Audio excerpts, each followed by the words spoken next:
이 시간 우리에게 주시는 하나님의 말씀은 구약 성경 이사야 62장 1절부터 5절입니다. 봉독해 드리겠습니다. 나는 시온의 의가 빛같이 예루살렘의 구원이 횃불같이 나타나도록 시온을 위하여 잠잠하지 아니하며 예루살렘을 위하여 쉬지 아니할 것인즉 이방 나라들이 내 공의를 뭇 왕이 다 내 영광을 볼 것이요 너는 여호와의 입으로 정하실 새 이름으로 일컬음이 될 것이며 너는 또 여호와의 손에 아름다운 관 내 하나님의 손에 왕관이 될 것이라. 다시는 너를 버림받은 자라 부르지 아니하며 다시는 내 땅을 황무지라 부르지 아니하고 오직 너를 헵시바라 하며 내 땅을 뷸라라 하리니 이는 여호와께서 너를 기뻐하실 것이며 내 땅이 결혼한 것처럼 될 것임이라. 마치 청년이 처녀와 결혼함 같이 내 아들들이 너를 취하겠고 신랑이 신부를 기뻐함 같이 내 하나님이 너를 기뻐하시리라. 아멘. 이는 하나님의 말씀입니다. 오늘은 우리 교단 총회가 제정한 청년주일입니다. 예배에 참여한 여러분 모두에게 이사야 선지자 말씀처럼 독수리가 날개를 치며 솟아오르듯 올라가고 뛰어도 지치지 않고 걸어도 피곤치 않은 청년과 같은 강건함과 믿음 충만함이 함께 하시기를 주의 이름으로 축원을 드립니다. 오늘 청년주일을 맞아 저는 설교의 서론 부분으로 우리 교회가 118년 전에 처음 시작했을 때를 생각하게 되었습니다. 우리 교회의 시작은 민노아 선교사와 함께 서울에서 오신 장로이기도 하고 또 조사이었던 김흥경 장로님, 여기에다가 우리 지역 청주배 지역의 유수한 청년들이 함께한 결실로 탄생한 교회가 당시의 청주읍 교회입니다. 당시 함께했던 청년들 이름이 여러 기록에 남아있는데 거의 똑같이 남아있습니다. 김원배, 방흥근, 이영균, 김재호, 이범준, 지역의 유수한 청년이라고 하는 기록으로 남아 있습니다. 이들이 예수님을 믿기 시작하면서부터 이들과 함께 민노아 선교사는 이전에 동광백화점 부근인 청주읍성 남문 바깥에, 즉 남문 밖이죠. 남문 외입니다만은 그곳에서 우리 교회가 시작이 되었습니다. 그래서 올해로 118년의 나이지만은 여전히 청년을 중심으로 시작된 교회라고 하는 정신은 항상 살아 있습니다. 오늘 청년주일 헌금을 드리시겠습니다마는 우리 교단 내에서 이 청년주일 헌금을 가장 많이 헌금하고 보내는 교회가 바로 우리 교회임은 이런 청년과 함께 시작된 교회하고 무관치 않다라고 생각을 해봅니다. 여러분 청년주일 헌금에 역시 적극적으로 동참해 주시기를 부탁을 드립니다. 프레드릭 S. 밀러 민노아 선교사는 1866년 12월 10일 미국의 펜실베니아에서 출생을 합니다.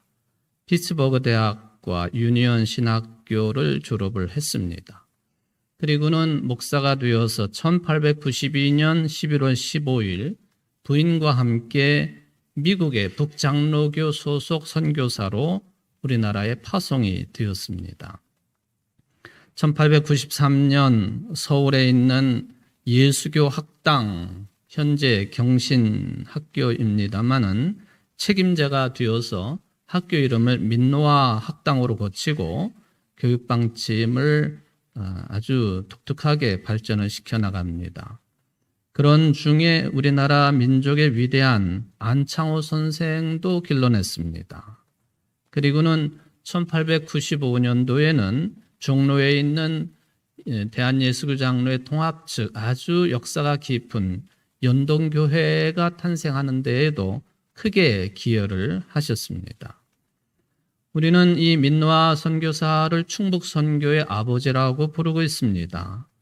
그 이유는 한국에서 45년 동안 봉직을 했는데 서울에서만 9년, 그리고 나머지 37년은 청주를 중심으로 활동을 했기 때문에 충북 선교의 아버지라 그렇게 부릅니다. 복음을 위해 헌신을 하다가 병을 얻어 1937년 하나님의 부르심을 받았습니다. 그런데 이 민노아 선교사가 우리나라에 들어왔을 때 나이가 몇 살이었느냐 하는 것이죠. 1866년도에 태어났는데 1892년도에 조선 땅을 밟았습니다. 그러니까 26살에 조선 땅에 들어온 거예요. 결혼을 했다고는 하지만은 아직 어린 청년이었습니다. 마치 지금도 몰몬교라고 불리우는 마릴성도 예수 그리스도 우리가 이단이라고 그러기는 합니다만은 가끔 길거리에 둘씩 짝을 지어서 아주 새파랗게 젊은 청년들이 가슴에 명찰을 달고 양복을 입고 돌아다니는 모습을 보지 않습니까?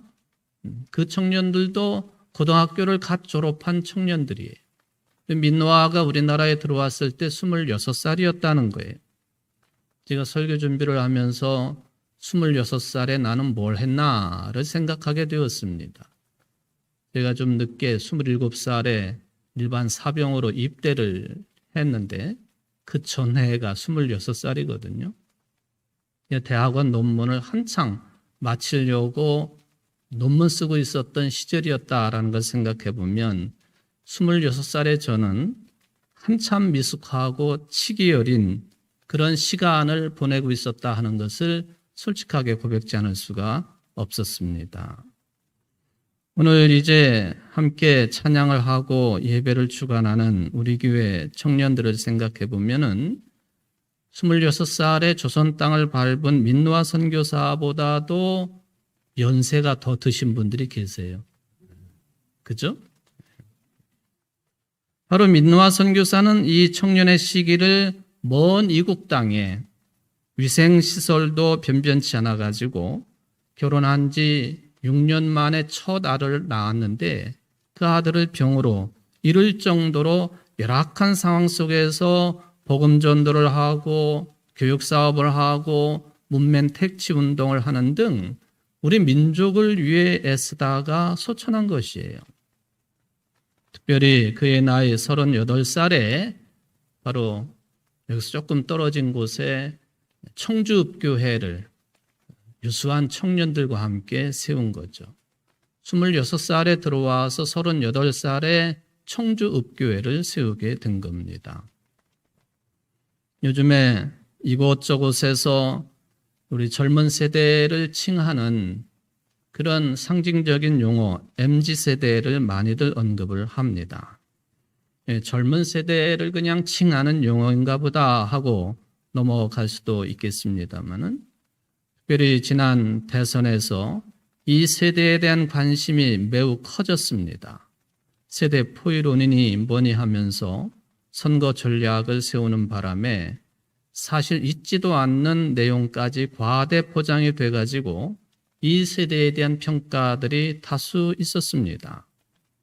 그러나 그런 전략은 옳지도 않은 것이고 성공해서도 안 되는 전략이었습니다.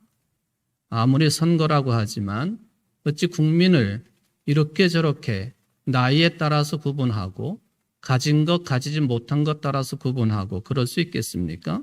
그것 자체가 자격 없는 짓들이다라고 저는 생각을 합니다. 그런데 하여튼 이 MZ세대를 많이들 언급을 하는데 대체적으로 이 세대의 특징을 이렇게 잡고 있습니다. 이 세대는 휴대폰이라든지 인터넷 등과 같은 디지털 환경에 매우 익숙한 사람들이라고 하는 것이죠. 또한 이 세대는 최신 유행과 또 남과 다른 이색적인 체험을 추구한 특징을 가지고 있습니다. 그래서 이 세대는 유통시장에서도 강력한 영향력을 발휘하는 소비 주체로 급부상되어 있는 세대가 MZ세대라고 불리는 세대가 되겠습니다. 집단보다는 공동체보다는 개인의 행복을 중시하고 뭔가를 소유하기보다는 빌리는, 즉 공유하는 것을 더 선호하고 또 상품보다는 경험을 중시하는 소비 특징을 보이고 있고 단순하게 물건을 구매하는 데에서 그치지 않고 사회적인 가치가 있는지 특별한 메시지를 담은 물건인지 이런 것들을 꼼꼼히 따져가면서 구매함으로써 자신들의 신념을 표출하는 미닝아웃 소비를 추구하는 세대가 이 세대라고 알려져 있습니다. 더 제가 목사로서 심각하다고 할까요? 또는 매우 우려스럽게 생각하는 것은 젊은 세대들이 다 그렇다고 볼 수도 있겠습니다만은 이 MZ 세대들은 미래보다는 현재를, 지금 당장을 훨씬 더 크게 소중하게 생각한다는 것입니다. 또한 명품 소비가 어느 세대보다도 익숙하다고 하는 특징도 가지고 있습니다. 변화에 유연하고 새롭고 이색적인 것을 추구하기를 좋아하고 자신이 좋아하는 것에 쓰는 돈이나 시간을 아끼지 않는 특징도 가지고 있습니다. 이 세대가 금융산업의 판까지 뒤흔들고 있습니다. 카카오뱅크라든지 토스라든지 네이버페이라든지 카카오페이, 우리 어른들에게는 매우 낯설은 그런 금융 용어 또는 내용들이 되겠습니다만은 일종의 금융업체들입니다. 제가 언급해드린 이 서너 군데의 기업 가치가 100억 달러 이상인 비상장사로 불리는 데카콘 기업으로 성장을 했습니다. 기업 가치가 100억 달러 이상이 된다는 거예요. 작년 6월 말 당시에 카카오페이라든지 네이버페이의 가치가 10조 원을 넘어섰다고는 평가가 있습니다. 이들 네 군데의 기업 가치가 50조 원을 훨씬 넘습니다. 저는 아직도 이 설교 통해서 구체적으로 은행 이름을 말해도 되는지 모르겠습니다만 이미 얘기를 했기 때문에 저는 아직도 국민은행 세대거든요. KB라든지 신한이라든지 하나우리금융 등 4대 금융지주의 시총 합계가 62조 원이거든요. 그런데 젊은 세대들이 주로 사용하고 있는 이 금융기업 가치가 50조 원을 넘습니다. 우리가 아주 잘 생각해야 되는 내용이죠. 세계적으로 볼 때에 2차 세계대전이 끝나고 46년 이후부터 65년 사이에 태어난 분들을 베이비 부모라 부르죠. 미국으로 보면은 전체 인구의 약 29% 정도를 차지한다고 되어 있습니다. 우리나라 기준으로 보면은 6.25 전쟁이 끝나고 1955년도부터 1974년까지 출생한 분들을 베이비 부모라 부릅니다. 저도 거기에 해당이 됩니다. 근데 미국 중심으로 판단을 해보면은 바로 이 베이비 부모로부터 자산과 부의 이동이 시작이 되는데 어떤 세대로 이동이 되고 있느냐 하면은 MZ 세대로 이동이 되고 있는 거예요. 많으면 40세까지, 어리면 10대 후반부터 40까지 이 세대로 베이비 부모 세대의 자산이 옮겨지고 있다. 그러니까 금융회사들이 이 세대를 주목하지 않을 수가 없는 것이죠. 사실 전후에 태어난 베이비붐 세대는 현재 세계적으로 가장 많은 자산 부를 소유한 계층입니다. 그런데 이제 이 세대가 노화되어 있고 사망을 하고 그러므로 MZ세대로 향후 20년간 이 모든 부가 이전이 될 전망입니다. 미국에서는 5년마다 1조 3천억 달러 가량의 자산이 이 자녀 세대로 옮겨가는 것으로 되어 있습니다. 만약에 베이비 부모 세대가 이제 사망하기 시작하는 2036년도부터 40년 사이에는요, 이 자산 이전 속도가 지금보다도 2배가량 빨라질 것이라는 전문가들의 예상이 있습니다. 그러니까 금융계통이 MZ세대에 관심을 기울이지 않을 수가 없는 것이죠. 전형적인 금융상품에 얽매이지도 않고 또 재테크라든지 금융서비스에 높은 관심을 두고 있는 세대이기도 합니다. 우리가 영혼을 끌어서라도 대출을 받아 뭔가를 해야 되겠다고 하는 세대가 어른 세대보다는 이 젊은 세대가 더 강하다고 하는 이야기는 벌써 제가 한참 전 설교 시간에 언급을 했습니다. 하여튼 사회의 많은 부분들을 바꿔가고 있기 때문에 그렇습니다. 그러니까 기업들이 이 세대의 욕구를 읽어야 되고 눈치를 봐야 되고 소통하려고 하는 까닭이 이 세대가 소비의 중추를 이루기 때문이다 하는 그 말이 틀린 말은 아니겠습니다. 우리나라 통계청에도 보면은 통계에 따르면은 2019년 기준입니다만 이 세대의 숫자가 1,700만 명 정도, 전 인구의 34%라고 했습니다. 지난번 대선에서도 2030 유권자의 비중이 32.2%, 그러니까 유권자의 3분의 1입니다. 그러니까 MZ세대의 판단이 최대 변수였다고 하는 것 모두 다가 한결같이 이야기하고 있지 않습니까? 개인 내 만족과 가치관을 중요하다가 보니까 다른 사람의 취향을 존중할 줄 알고 상황에 따라 유연하게 뭉쳤다 흩어지기도 하고 어디에든 자연스럽게 융화될 수 있는 세대입니다. 하지만 절대로 끈끈하게 뭉치지는 않습니다. 자신이 필요할 때, 목적을 이루고자 할 때에 느슨한 연대는 하지만은 우리 어른 세대처럼 공동체를 위해서, 나라를 위해서, 민족을 위해서 끈끈한 연대감 같은 것은 쉽게 찾기가 어렵게 되어 있다는 거예요. 이게 기존 세대하고 다른 아주 중요한 부분입니다. 기존 세대가 학연이나 지연이나 혈연으로 뭉쳤다고 한다면 이 젊은 세대들은 학연, 지연, 혈연 이런 중심의 영향을 잘 받지 않아요. 그러니까 이 세대가 공정이라고 하는 화두를 많이 가지고 있다고 하는 것 우리는 확인을 해둘 필요가 있겠습니다.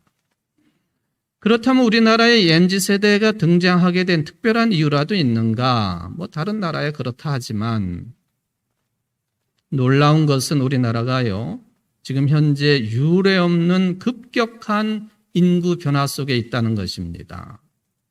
작년에 우리나라의 인구가 3만 3천 명 감소했습니다.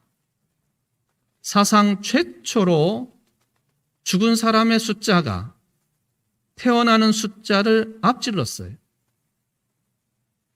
데드크로스라고 이야기를 합니다만은 우리나라 역사 처음으로 주민등록 인구가 감소했다는 거예요.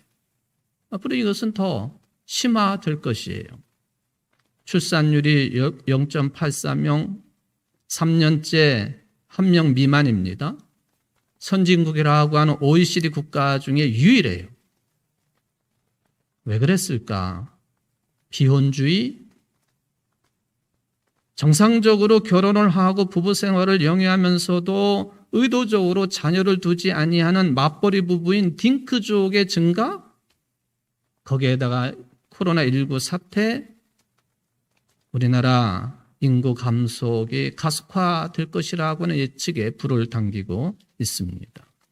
이렇게 태어나는 아이들의 숫자가 가파르게 줄면서 우리나라의 모든 시스템이요, 출생 인구에 맞춰져 있는데 이 불균형이 발생을 합니다. 여러 부분에서 혼란이 이루어지고 비용이 초래가 됩니다. 또 훨씬 더 복잡하고 치열한 소비 변화를 낳게 되었습니다. 경제는 눈부시게 성장을 했지만은 앞으로 축소 경제 불가피합니다. 고용이 없는 성장, 또 장기적이고 안정적인 일자리가 부족해가지고 시름이 깊어지는데 코로나19까지 터졌습니다. 말하자면 우리 젊은 청년들, 젊은 세대의 미래가 불확실하다는 거예요. 미래가 불확실하니까 불필요한 것은 빠르게 포기해버려요. 그리고 선택과 집중이 습관화되어 있습니다. 이게 MZ세대의 특징이다. 제가 만들어낸 이야기가 아니고 종합적으로 MZ세대의 특징을 제가 이렇게 찾아볼 때 나타날 수 있는 그런 내용들입니다. 제가 좀 전에도 말씀을 드린 것처럼 이 세대에게 가장 중요한 게 뭐냐? 눈앞의 현실이고 눈앞에 자기 자신의 행복의 추구가 가장 중요합니다. 그래서 불안한 거죠. 우리 기존 세대와 상당한 차이를 보이기 때문에 불안합니다. 그런데 이게 우리의 현실입니다. 우리 사회를 바꾸어 나아갈 핵심 근간이 될 이 세대에 대해서 불안하지만 관심을 기울여야 될 이유가 거기에 있는 것입니다. 교회도 마찬가지입니다. 솔직히 우리 교회도 이런 준비가 많이 부족하다고 하는 것을 느끼지 않을 수가 없습니다. 이 세대의 변화를 따라가기가 숨이 찬 것도 사실입니다. 그래도 깊은 관심을 가지고 있어야 되고 또 구체적인 프로그램들이 개발이 돼야 될 것입니다. 눈앞의 행복의 실현, 이게 제일 중요한 내용이다. 말하자면 미래보다는 지금 당장 현재가 중요한 것이죠. 공동체보다는 개인의 삶이 더 최우선입니다. 올해 스마트 요람이 이제 완성이 되었습니다만은 2022년 올해 우리 교회 요람에 보면은 이런 세대라고 할 수 있는 청년 재적 수가 101명으로 되어 있습니다. 오늘 함께 찬양한 청년들은 그래도 많이 모였습니다만은 재적 청년이 101명이에요. 우리 교회 전체 재적 교인이 1000여 명 교회라고 하니 10분의 1이 바로 MZ세대입니다. 근데 저는 오늘 이 시간 여러분들에게 말씀을 드립니다. 아무리 세상이 변해도요. 그리고 기존 세대와 MZ세대의 생각의 차이가 있고 삶의 태도의 차이가 있다 할지라도 예수 그리스도의 복음이 변함이 없는 것처럼 적어도 우리들이 하나님의 형상대로 지음받은 피조물들이기 때문에 주님 오실 때까지 변하지 말고 또 변질되어서 안 되고 지켜나가야 될 분명한 것들이 존재한다는 것이죠.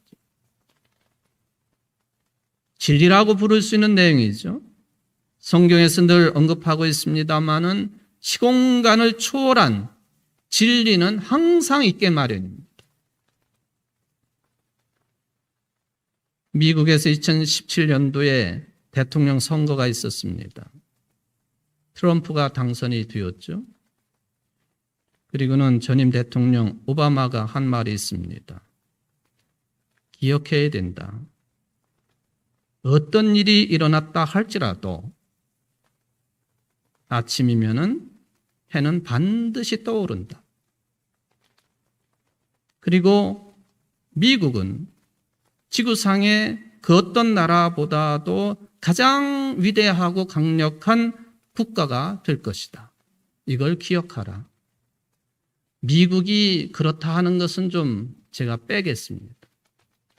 아침이면 해는 반드시 떠오른다. 이게 진리입니다. 진리.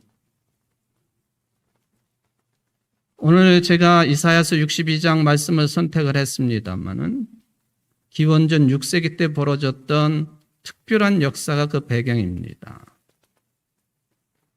62장 1절을 보면은 나는 시온의 의가 빛같이 예루살렘의 구원이 횃불같이 나타나도록 시온을 위하여 잠잠하지 아니하며 예루살렘을 위하여 쉬지 아니할 것인즉, 제가 요즘에 자주 읽는 메시지라고 하는 번역본에 보면은 시온의 의가 해처럼 빛날 때까지 나는 가만히 입 다물고 있을 수 없다.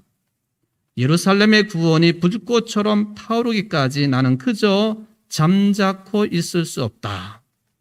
이사야 선지자는 잠잠하지 않겠다고 선포하는 것을 쉬지 않겠다고 외치고 있습니다. 대단한 결기와 열정을 볼 수 있습니다. 그런데 여러분, 내가 잠잠하지 않겠다고 선포하는 것을, 말하는 것을 쉬지 않겠다고 하는 이런 외침은 아무나 할 수 있는 게 아닙니다.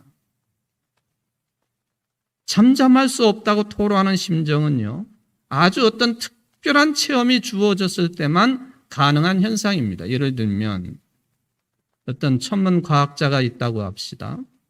그 사람이 이런저런 방법을 동원해가지고 지구를 향해서 날아오는 혜성, 새로운 혜성을 발견했다고 합시다. 그러면 침묵할 수 있겠습니까? 신앙적으로 볼 때 어떤 분이 갑자기 성령 충만함을 체험했습니다. 어디 가만히 있을 수 있겠습니까? 전하고 싶고 성령 충만한 체험을 나누고 싶어서 누구라도 만나면 상기된 모습으로 일부러라도 붙잡고 말하지 않겠습니까? 천문 과학자를 제가 언급을 했으니까 위대한 과학자인 갈릴레오 갈릴레이를 잘 알고 계시죠? 1610년도에 이 사람은 망원경을 가지고요, 태양의 흑점을 발견한 사람. 이미 1610년에, 우리나라 1610년은 뭘 했는지 모르겠습니다. 달의 표면을 정확하게 묘사했습니다. 금성이 차고 기울음을 발견했습니다. 목성이 4개의 위성을 가지고 있다고 하는 것을 발견했습니다. 바로 이러한 여러 가지 관찰의 결과를 통해서 지동설을 뒷받침한다고 발표를 합니다. 당시 중세 교회 시대 아닙니까? 교황청이 엄중하게 경고를 했습니다. 결국에는 갈릴레이는 1616년 2월 26일에 지동설을 논하거나 옹호하지 않겠다는 서약을 합니다. 1616년 2월 26일 로마 교황청 추기경위원회 회의록에 보면은 이런 내용이 기록되어 있습니다. 존엄하신 추기경은 위에 갈릴레이에게 전술된 견해는 오류이며 그와 같은 견해를 포기하는 것이 좋다고 경고했다. 그 직후 위원회는 다음과 같이 지시하고 명령했다. 갈릴레이는 전술한 바와 같이 태양이 세계의 중심이고 돌지 않으며 지구는 돌고 있다는 견해를 완전히 포기해야 한다. 그는 지금부터 말과 글을 포함해서 어떤 방식으로든 그 견해를 지속적으로 주장하거나 가르치거나 옹호하지 말아야 한다. 그렇지 않을 경우 추기경위원회의 제재가 가해질 것이다. 갈릴레이는 이러한 지시에 따르고 순종할 것을 약속했다. 이게 회의록 내용입니다. 추기경 회의록. 나중에 1979년 당시의 교황이 요한 바오로 2세입니다마는 로마 가톨릭 교회가 갈릴레이에게 유죄 선고한 것이 실수였을 수 있다. 그런 견해를 밝히고는 특별위원회를 소집해가지고 조사하게 했습니다. 따라서 1992년 특별위원회가 교황청 과학원 회의에 최종 보고를 하고 그해 1992년 10월 31일자로 갈릴레이가 교회에서 복권이 됐습니다. 종교개혁이 1517년 10월 31일, 그러니까 11월 1일 만성절 전날 종교개혁이 시작이 됐는데 갈릴레이의 복권도 10월 31일 날 이루어집니다. 의미 있는 날짜죠. 갈릴레오가 기록에 남아있는 것처럼 재판을 받았고 자신의 주장을 철회한 것으로 회의록에 기록이 됐습니다마는 우리가 알고 있는 또 다른 사실이 있죠. 또 다른 말이 있어요. 우리는 흔히 이 사람이 교회 법정에서 나오면서 한 말이다라고 알고 있는 내용이에요. FC 무오베. 이게 무슨 말이에요? 그래도 지구는 돈다. FC 무오베. 이사야가 말이죠. 아주 특별한 체험을 하고는 내가 그것을 외치지 않을 수 없다, 말하지 않을 수 없다 한 것처럼 갈릴레오도 그랬어요. 난 다시는 그 말 하지 않을 거예요. 언급하지 않을 거예요. 근데 나오면서 하는 말이 FC 무오베. 무오베. 그래도 지구는 돈다. 엄청난 진리를 파악하고 또 체득하고 침묵한다면 말이 안 되는 것이죠. 그렇지 않겠습니까? 여러분이 갑자기 성령 충만함을 체험해서 너무 기쁘고 뜨겁고 하면은 다른 사람들에게 말하지 않을 수 없는 거 아니겠어요? 견딜 수 없는 것이죠. 누가복음 19장 28절 이하에 보면은 예수님의 예루살렘 입성에 관한 이야기가 있습니다. 제자들을 비롯한 주민들이 예수님을 환영하고 환호하자 바리새인들이 예수님을 향해서 요청을 합니다. 저 제자들을 좀 조용히 시키십시오. 예수님이 그들에게 이렇게 말씀하십니다. 이 사람들이 침묵하면 돌들이 소리 지르리라. 갈릴레오의 조용한 외침이 그런 성격이요.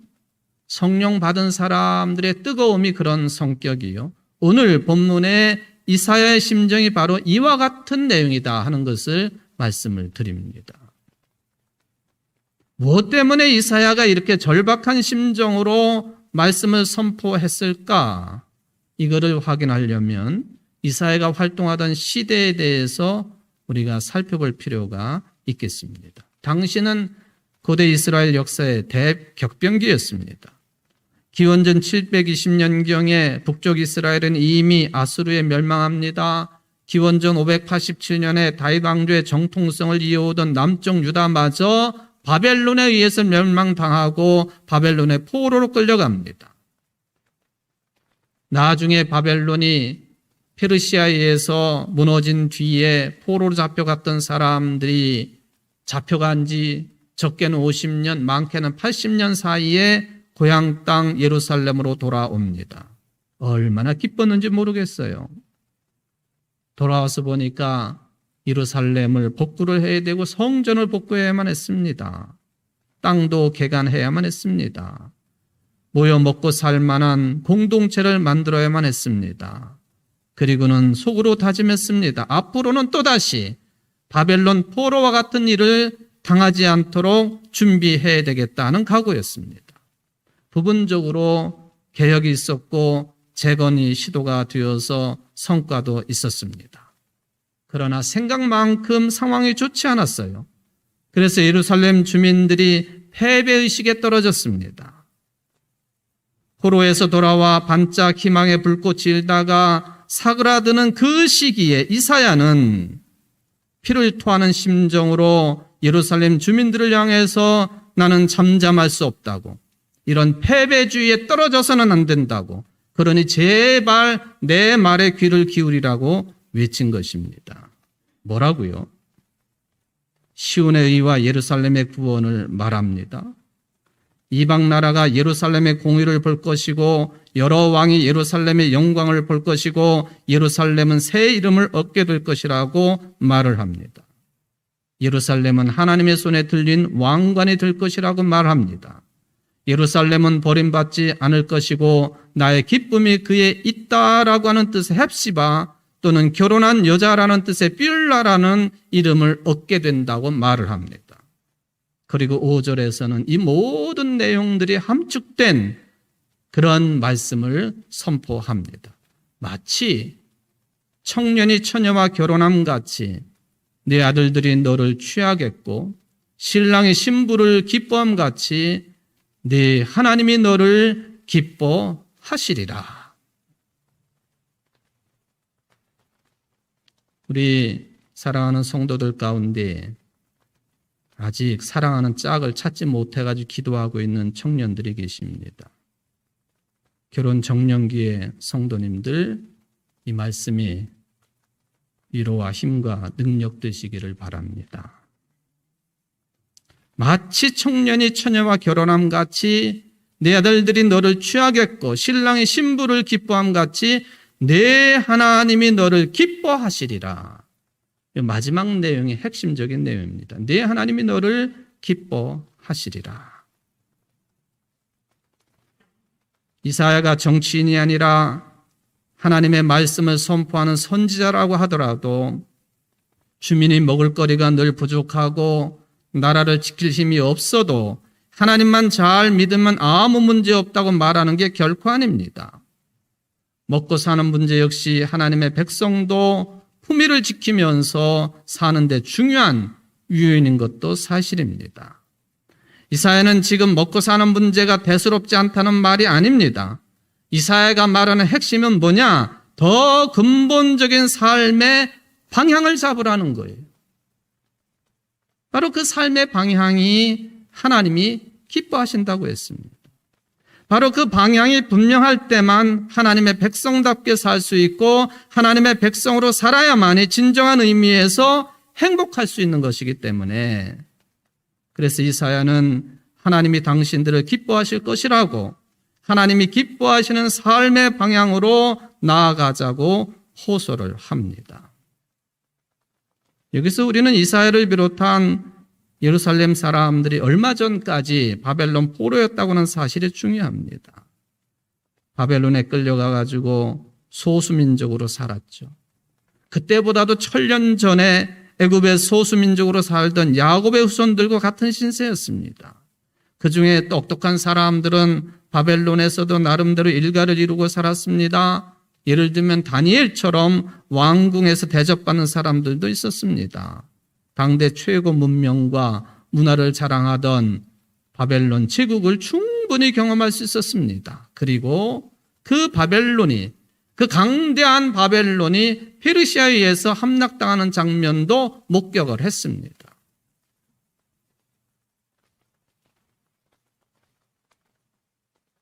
이런 와중에 이사야가 깨닫습니다.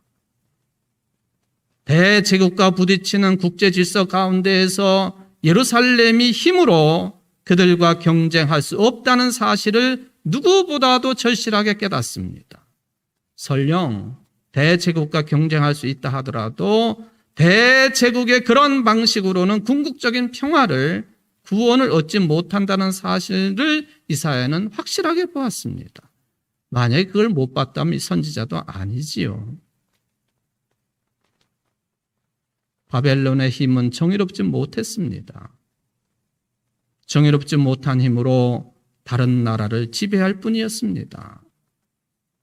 그런 국제 질서 가운데에서 예루살렘도 힘을 키워가지고 국제 경쟁에 뛰어들자는 말은 할 수 없었어요.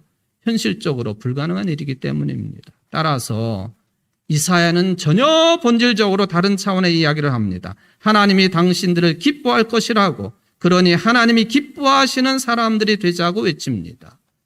하나님이 당신을 기뻐할 거라고, 하나님이 기뻐하는 민족이 되자고 외치는 것입니다. 이걸 깨달은 사람들은 먹고 마시는 현실에 안주하지 않습니다.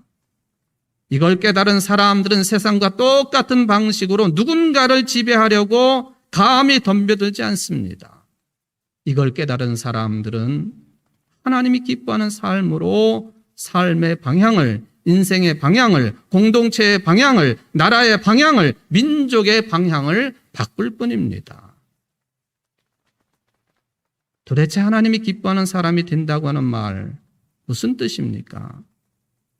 하나님의 뜻에 순종하는 사람, 즉 하나님에게 절대적으로 의존하는 사람이 된다고 하는 뜻입니다. 그게 중요한 거죠. 그 사람을 하나님이 기뻐하십니다. 이스라엘이 그런 길을 걸어야 됐고, 따라서 예수님을 배출한 위대한 민족이 되었습니다.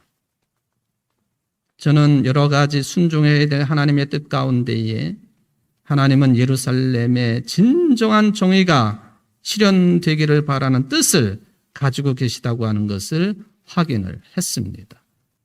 예루살렘이 정의로운 도시가 되는 것, 이스라엘이 정의로운 나라가 되는 것, 그게 바로 하나님이 기뻐하시는 일이고 순종해야 될 하나님의 뜻이라고 하는 것이죠. 그럴 때 하나님이 기뻐하신다고요.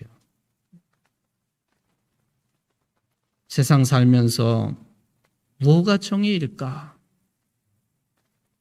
엄청난 핵무기를 잔뜩 쌓아놓은 사람들이 북한을 향해서 핵무기 가지지 말라 하는 게 정의일까? 그게 정의가 되려면 자기들도 없애야 되는 거예요. 그게 정의이죠. 따라서 정의로운 세상 만드는 것은 힘든 일입니다.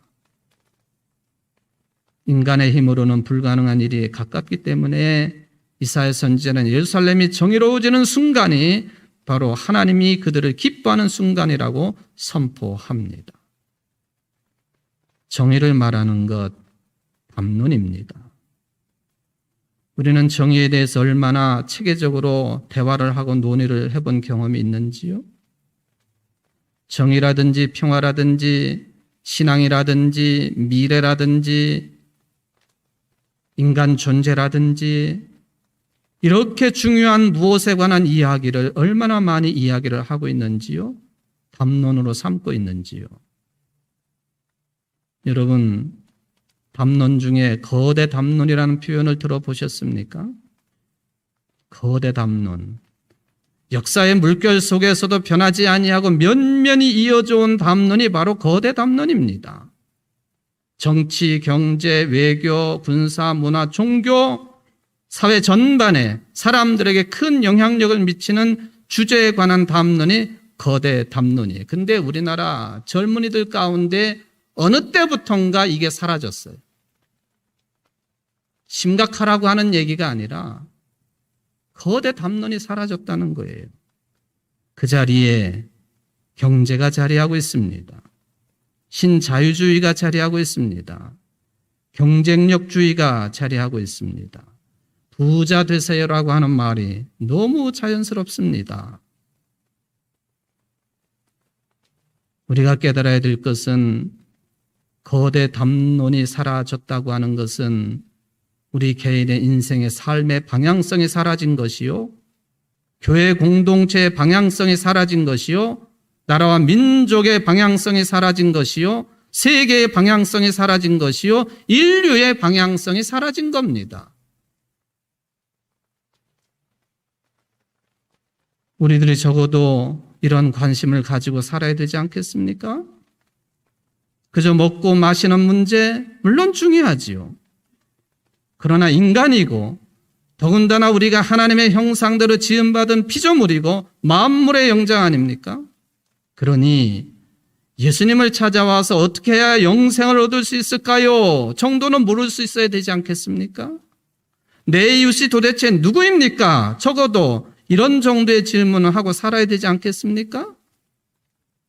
역사의 물결 속에서도 변하지 않고 면면이 이어져 온 담론을 말하고 살 수 있어야 되지 않겠습니까?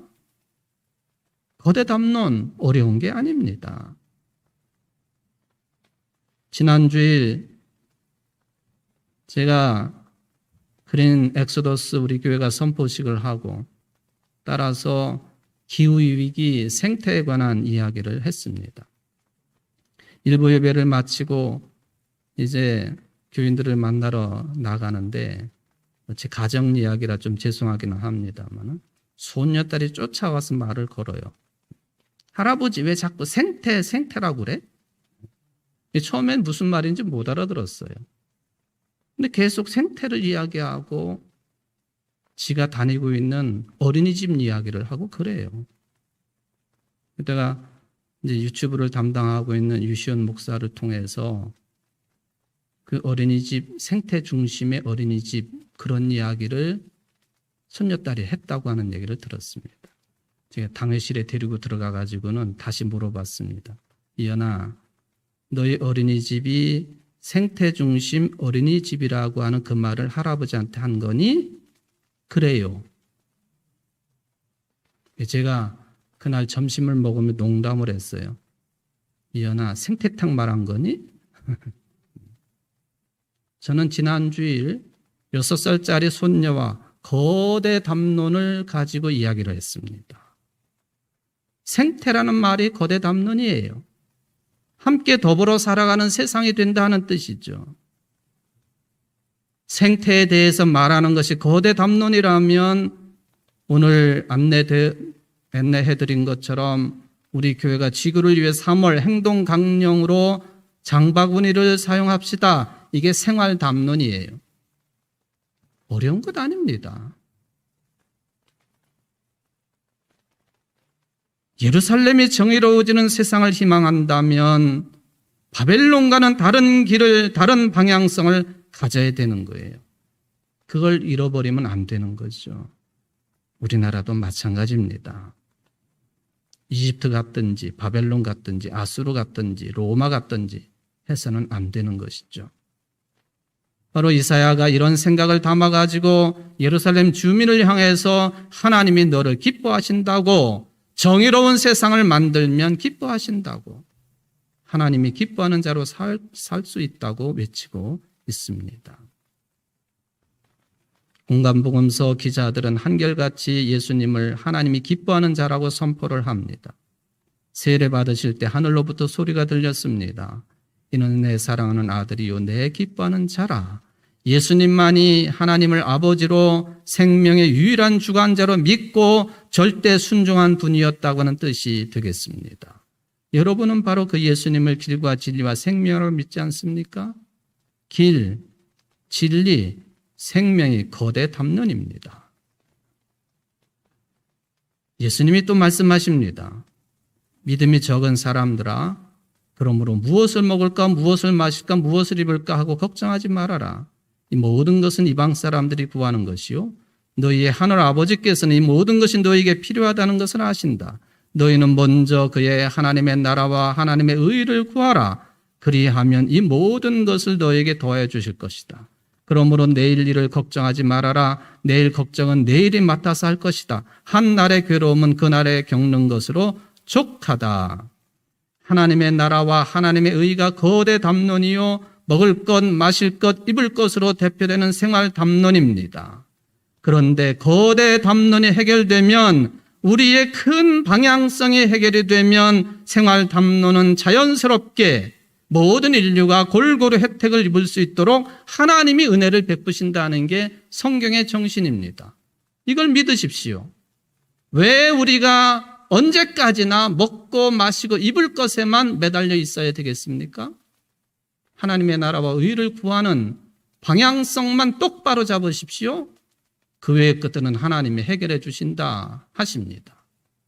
이 믿음이 충만한 여러분들 되시기를, 또 이 믿음으로 우리 MZ세대든 지금 청년들이 제발 당장의 앞만 보지 말고 미래를 볼 수 있는 성숙한 신앙인들 되시기를 주의 이름으로 축원을 드립니다. 사랑의 하나님 아버지, 너는 내가 사랑으로 선택한 전부라고 말씀하시니 감사를 드립니다. 이렇게 우리를 선택해 주셨는데 우리가 망하게 내버려 두시겠습니까? 주님, 하나님의 기쁨의 대상이 될 수 있도록 우리의 삶의 방향을 그리스도 안에서 잘 잡아갈 수 있도록 도와주시고, 그 방향성에 따라 우리의 구체적인 생활도 하나님이 기뻐하시는 삶이 될 수 있도록 축복하여 주옵소서. 이러한 축복을 청년들에게 배나 더하여 주옵소서. 예수님의 이름으로 기도합나이다. 아멘.